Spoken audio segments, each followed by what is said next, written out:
A paz do Senhor, queridos professores, sejam todos bem-vindos a mais um podcast EBD em Síntese. A paz do Senhor, professora Raíssa. A paz do Senhor, professora Manuela, e a todos que nos ouvem e assistem nesse podcast. E estamos em mais um momento pedagógico, agora com a lição de número 9. E o tema da lição de número 9 vai ser coragem para testemunhar. Paulo diante da multidão. Professora Manuela, quais são os objetivos desta lição? Então, queridos, para a lição de hoje, né, os objetivos são analisar a prisão de Paulo e compreender a fidelidade em meio à oposição, interpretar a defesa do apóstolo e reconhecer a sabedoria no testemunho público, aplicar o poder do testemunho pessoal à vivência cristã cotidiana. Então, esses são os objetivos da lição de hoje.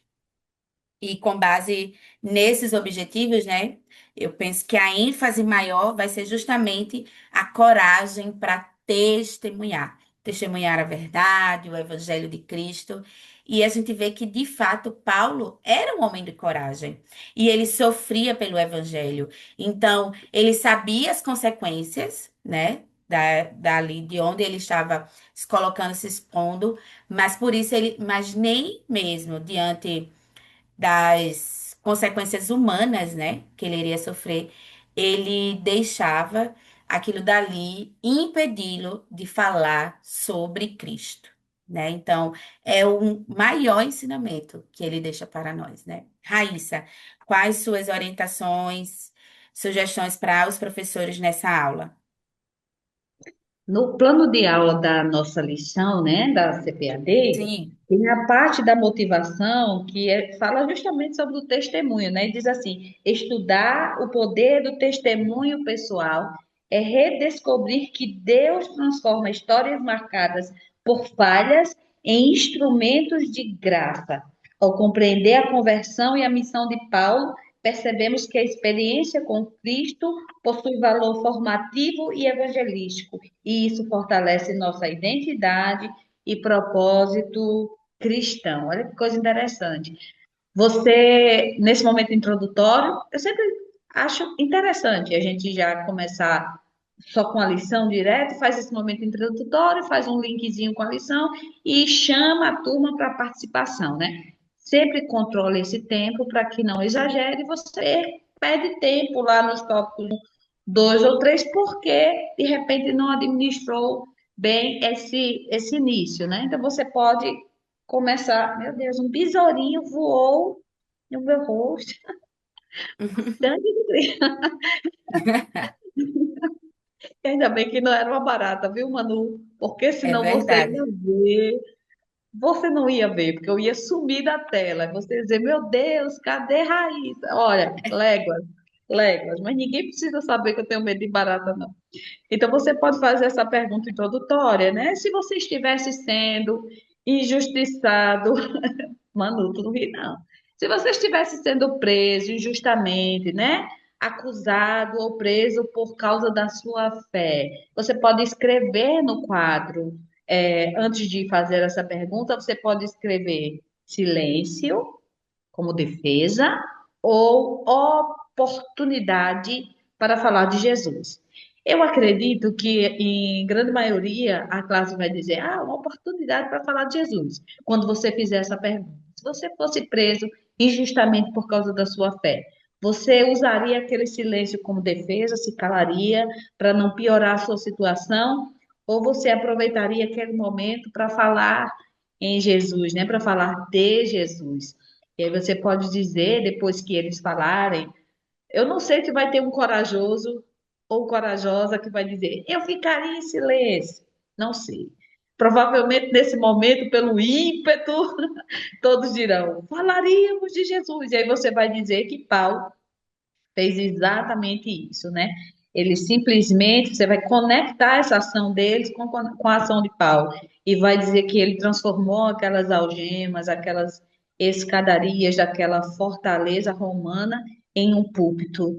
Essas questões, né, nunca impediram Paulo de levar a mensagem do Evangelho adiante. Então, você pode pegar nesse tópico 1 e falar sobre exatamente sobre a injustiça e a postura do servo, né? Você vai, esse foco pedagógico para esse momento aqui do tópico 1, você vai mostrar, você vai procurar mostrar como essa oposição religiosa muitas vezes é movida apenas por preconceito, por desinformação e simplesmente por apego excessivo a rituais em detrimento da graça. Então, no tópico 1, você vai ver logo no primeiro ponto que, ao ser visto no templo, Paulo foi violentamente atacado por judeus da Ásia, movidos por ciúme e ódio. Isso vai estar lá no versículo 27 do texto da lição, que vai ser Atos, capítulo 21, do 27 ao 30. No versículo 27 vai dizer que simplesmente Paulo foi atacado porque eles estavam com ciúmes e o odiavam. Então você vai mostrar para a classe que muitas vezes aquilo que passamos é apenas movido por preconceito, por desinformação. E um ponto importante, você vai dizer que, olha a fidelidade a Cristo. Paulo era fiel ao Senhor, mas isso não blindou ele contra o sofrimento. Isso não blindou Paulo de enfrentar esses momentos de adversidade. Não blindou ele de enfrentar a calúnia, mas garante a presença de Deus no meio da crise. A fé em Jesus nos garante que no meio da crise, que no meio da perseguição, que em meio à calúnia, não estaremos sozinhos. Deus estará conosco. Então seria uma ilusão eu dizer para os irmãos, desde o dia em que Paulo entregou a sua vida a Cristo, nunca mais ele enfrentou luta nenhuma, não enfrentou perseguição, cadeias, grilhões, né? Açoites, naufrágios, falsas acusações. Eu estaria pecando se eu dissesse isso para vocês, porque vocês têm a Bíblia e têm lido e acompanhado a vida de Paulo. Então, você vai justamente esse foco pedagógico é explicar, né? Que, embora ele tenha passado por tudo isso, em nenhum momento ele sabe ou nos deixa crer que Deus não estava com ele, por meio das suas atitudes, das suas palavras, do seu comportamento. Nós víamos ali um cristão em meio à luta. Nós víamos ali um cristão, mesmo no meio da dificuldade. Ele não tirava uma licença de ser crente porque estava preso. Ele não abandonou a sua fé em Jesus porque agora estava algemado. Então, o foco pedagógico desse tópico 1 é justamente revelar ali a injustiça que houve, mas a postura do servo em meio à injustiça, qual a postura que você deve tomar como servo? Em meio a uma prisão injusta de Paulo, qual a postura que ele toma? E trazer para a sua sala, para a nossa realidade, esse quesito injustiça e postura. Mesmo quando as coisas não são favoráveis, como devemos nos portar. No tópico 2, vai falar justamente sobre aquela prisão que é convertida em oportunidade, né? E aí você vai enfatizar a compostura de Paulo, que ao invés de revidar, poderia ser entrar em pânico. Ele pede licença ali ao tribuno romano, faz um sinal de respeito à multidão e ensina, né? Ali, fala ali para aquela multidão.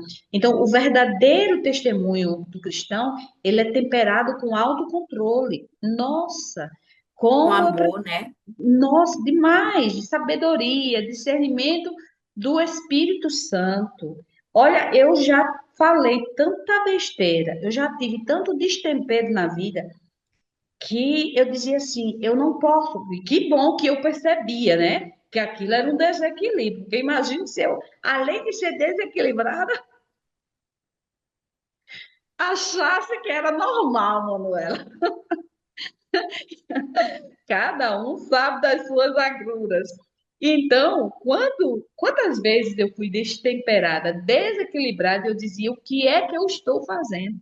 Eu não posso agir dessa forma, eu não posso ser assim. Então, você vai frisar aí, né? Você vai colocar justamente o foco pedagógico, justamente para que você possa dar um testemunho cristão, mesmo quando aquilo não está favorável.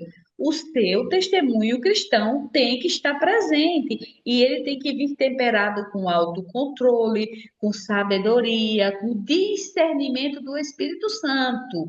Porque nós vamos entender lá, quando eu chegar aqui no final, que tem a hora de falar, mas também tem a hora de calar, né? O tópico 3 vai ser justamente o poder irrecusável do testemunho pessoal. E aí Paulo simplesmente compactua, né? Compartilha o seu testemunho, que é coisa linda. Você vai estar lendo aí com a sua sala, você como professor vai estar bem familiarizado e sempre que precisar você vai compartilhar os pontos do testemunho. E aí você vai frisar com a sua sala o ponto alto dessa lição, né? Mostre que a melhor defesa de Paulo não foi um argumento teológico abstrato.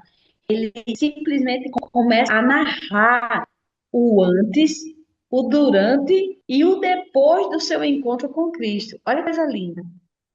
Ele não falou coisas aleatórias, ele disse: Eu tenho uma história a contar, a minha história. Quem eu era antes, durante e depois que eu conheci a Jesus Cristo e passei a segui-lo. E nesse momento, você pode fazer uma linha do tempo do testemunho. Você põe quadro, se você não tiver quadro, usa a cartolina, deixa Deus te dar entendimento. O que você tiver, Deus vai te capacitar, porque eu entendo que nem todas as igrejas têm a mesma realidade, mas eu tenho certeza que o Deus que te comissionou para estar nesta obra vai te dar entendimento para fazer algo novo para a sua sala. Deus usa os seus. Então você, em nome de Jesus, vai ter esse entendimento da parte do Senhor. E você pode fazer a linha do tempo do testemunho e desenhar no quadro ali um esquema de 3 passos. Meu passado sem Cristo, como eu conheci a Cristo e como Cristo transformou a minha vida até os dias de hoje. E vai ser tão interessante que você pode simplesmente desafiar os seus alunos a pensarem a como estruturar esse testemunho e compartilhar 2 a 3 minutinhos ali com a classe, que seria interessante. Você pode selecionar 2 alunos, cronometrar, para que eles não se empolguem muito, né? E olha, vou cronometrar aqui 3 minutos para cada aluno, vamos ouvir 2 testemunhos. E seria bem interessante a gente conhecer um pouco da vida dos nossos alunos. Tem pessoas que a gente conhece na igreja, Manu, como diria, quem é o pastor que diz assim, todo fofinho? Marcos de Souza. Pronto, pastor Marcos. Às vezes a gente vê uma pessoa lá na igreja, tão fofinha, você não pensa nunca como essa pessoa era antes, como ela conheceu a Cristo e como Deus tem trabalhado na vida dela, não é verdade? De repente você diz, irmã, que testemunho lindo, como é bom compartilharmos o nosso testemunho. Então você pode fazer essa dinâmica, essa para finalizar o tópico 3, né? Falando também do testemunho de Paulo. E você pode fazer algumas perguntas desafiadoras para que haja um debate na sala. Um debate saudável, tá, gente? Não deixem aquilo virar uma contenda, uma confusão. Você pode estimular ali a participação dos alunos. Faça perguntas abertas que gerem o quê? Uma aplicação prática. Você pode perguntar: por que muitas vezes temos vergonha ou medo de compartilharmos o nosso testemunho pessoal com pessoas do nosso convívio diário? Nos envergonhamos, né? Por que temos vergonha? Aí você pode perguntar, de que maneira o nosso passado, mesmo com erros, com cicatrizes, pode ser reaproveitado por Deus como ponte de abençoar outras vidas, assim como eu com o histórico de Paulo.